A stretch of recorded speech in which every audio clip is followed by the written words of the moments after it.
வருது. அம்மாக்கெல்லாம் அப்படிதான் அநியாயத்துக்கு தியாகம் பண்ணிட்டு அப்புறம் ஒரு கட்டத்துக்கு மேலே யாருக்குமே நன்றி இல்லைங்கிறது. நல்லா உடம்புல தெம்பா இருக்கிற வரைக்கும் அவனுக்கு நல்லா முட்டை தோசை, முருகல் தோசை, எண்ணெய் தோசை, பொடி தோசை, கேரட் தோசை, முடிஞ்சா தோசைக்கல்லை தூக்கி தின்னுங்கிறது.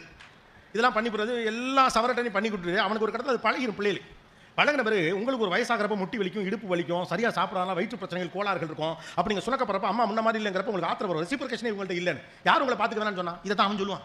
ஏன்டா உங்களுக்காக இவ்வளோ செஞ்சேனே, போனேனே, நான் வந்தேனே, உங்களால் தான் எனக்கு முட்டி வெளியே வந்து ஒன்னே யாரமா தோசை ஊற்ற சொன்னா நான் ஸ்விக்கியில் ஆர்டர் பண்ணிருப்பேன்மா டுமீங்க ஏலே 30 வருஷம் சொல்கிறேன் அப்படின்னு தோணும். உங்களை நீங்கள் பார்த்துக் கொள்வது குற்றம் அல்ல. இதெல்லாம் சபிக்கப்பட்ட வாழ்க்கையில் நேரக்கூடியது. நான் இப்படி இருக்க வேண்டும், இப்படி இருந்தால் தானே கடைசியாகத்தான் நான் பெண்ணாக இருக்கிறவர்கள் சோர்திங்கணும், பசி வந்தால் சோர்திங்க வேண்டாம், எப்போ வந்தா என்னென்ன. இப்போ பிள்ளைய பரவாயில்ல, அந்த கவலையெல்லாம் கிடையாது.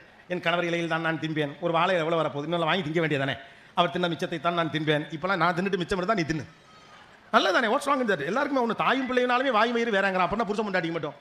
பசங்களை அழகாக மாறி இருக்காங்க. அந்த பிள்ளைகளுக்கு தான் முதல்ல சாப்பிட சொன்னாங்க, கேர்ள்ஸ் தான் முதல்ல சாப்பிட சொன்னாங்க. அந்த ப்ரொடெக்டர் மாடல் தெரிஞ்சிருச்சு. அப்போ லைஃப் மாறுறப்போ அதை என்ஜாய் பண்ண